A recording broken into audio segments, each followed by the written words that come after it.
బంగాళదుంప కర్రీ చేసుకుందామండి. ఉడకబెట్టుకుందాం. సూపర్గా ఉంటుంది. దీంట్లో బంగాళదుంపలో ఎల్లుల్లి కారం వేస్తే సూపర్గా ఉంటుంది. ఇదిగో నీళ్ళలో వేసుకొని 1-2 సార్లు కడుక్కొని పొయ్యి పెట్టుకుందాం. గ్యాస్ మీద పెట్టుకున్నాక 1 స్పూను ఉప్పు వేద్దాము. అవి బాగా ఉడకనిద్దాము. ఇంకో ఆ బంగాళదుంప ఉడకబెడదాం. అవి ఉడికే వరకే 2 పచ్చిమిరపకాయలు, 1 టమాటా, 2 ఉల్లిపాయలు తీసుకొని శుభ్రంగా కట్ చేసుకుందాం. ఇప్పుడు ఉడికినాయో లేదో చూసుకుందాం.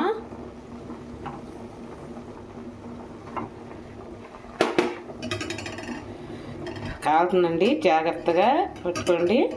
ఉడికినాయండి, ఇబ్బంది ఏం లేదు. ఇదిగోండి, ఇంకా మనం స్టవ్ ఆపుకొని నీళ్ళు చేసుకుందాం. గ్యాస్ మీద గిన్నె పెట్టుకొని దాంట్లో 3 స్పూన్లు నూనె పోసుకుందాం.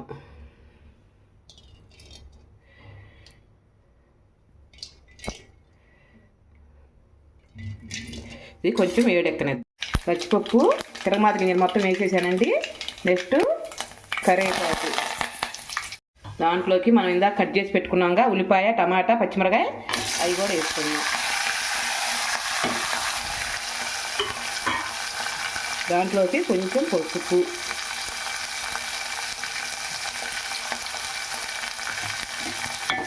ఒకసారి మనం వీటిని వేసుకున్నాం.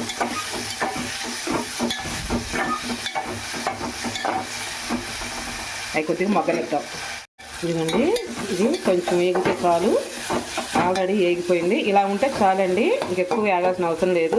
టమాటా ముక్కకి స్కిన్ ఉడకను కదా, ఇంక ఇలా ఉంటే చాలు. మనం దీంట్లో ఉడకబెట్టిన బంగాళదుంపలు వేసుకుందాం. అది నూనె కూడా పైకి తేలింది కదా, మనం వేసుకోవచ్చు. బంగాళదుంపలు వేసేసుకుందాం. దానికి సరిపోయే మోయినంగా ఉప్పు వేసుకుందామండి. ఇందాక ఉప్పు ఆల్రెడీ వేసి ఉడకబెట్టాను. ఇదిగోండి, 1 ఉప్పు వేసుకుందాం. 1 స్పూన్ వేసుకుంటున్నాను. ఆల్రెడీ ఇందాక ఉడకబెట్టా కాబట్టి గెంటి పెట్టి తిప్పుకుందాం. ఇదిగోండి, గెంటి పెట్టి ఒకసారి తిప్పుకుందాం.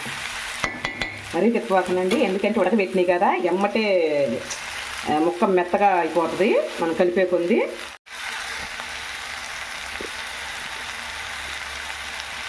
ఇదిగో ముక్క వేగిందండి. కారపొడి వేసుకుందాం. 2 స్పూన్లు వేసుకుందాం చాలు. కారం కలిదిప్పుకున్నాక 1 నిమిషం అన్నా అట్లా మొగ్గనిద్దామండి.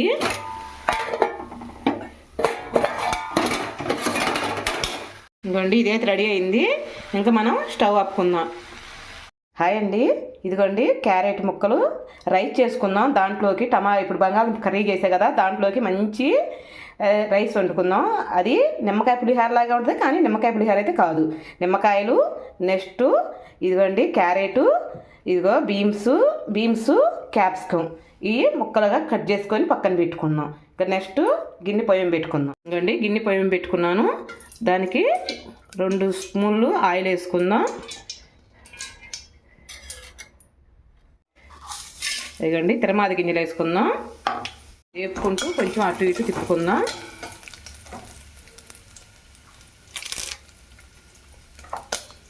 రెండు రెబ్బలు కరివేపాకు రెబ్బలు,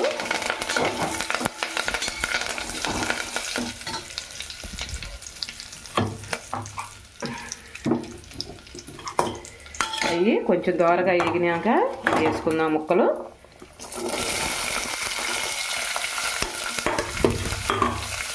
వేసుకున్నాక కొంచెం పసుపు వేసుకుందాం. ఎంత అండి, 1 రవ్వ మొత్తం ఒకసారి వేసుకుందాం. మరీ ఆగాల్సిన అవసరం లేదు. 1 రవ్వ మెత్తబడితే చాలు ముక్క వేసుకుందాం. ఇదండి, వేగినాం చూసుకుందాం.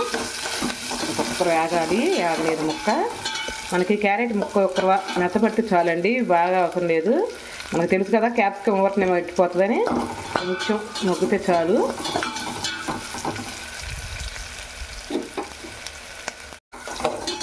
ఆ ముక్క అయితే వేగిందండి.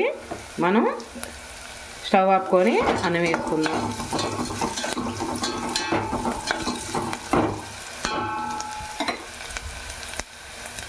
స్టవ్ అయితే నేను ఆపలేదండి, అదిగోండి. ఇంకా దాన్ని స్టవ్ ఆపేద్దాం. స్టవ్ ఆపేసి ఇంకా దీంట్లో రైస్ వేసుకుందాం. రైస్ వేసుకొని ఒక్కసారి అంతా కలిసేటట్టు కలదిప్పుకుందాం.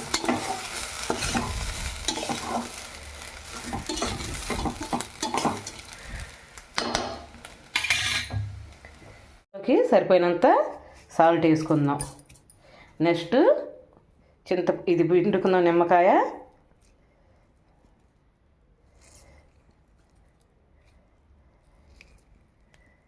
ఇంకా 2 కాయలు కూడా నిమ్మకాయలు పిండుకున్నానండి. ఇగో 3 కాయలు 3 ముక్కలు పిండుకున్నాను. ఇంక దీన్ని మనం మొత్తం కలుపుకుందాం.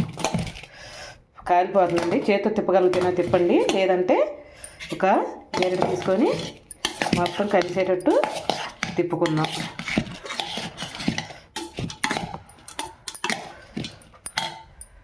ఇదిగోండి రైస్, నెక్స్ట్ బంగాళదుంప కర్రీ.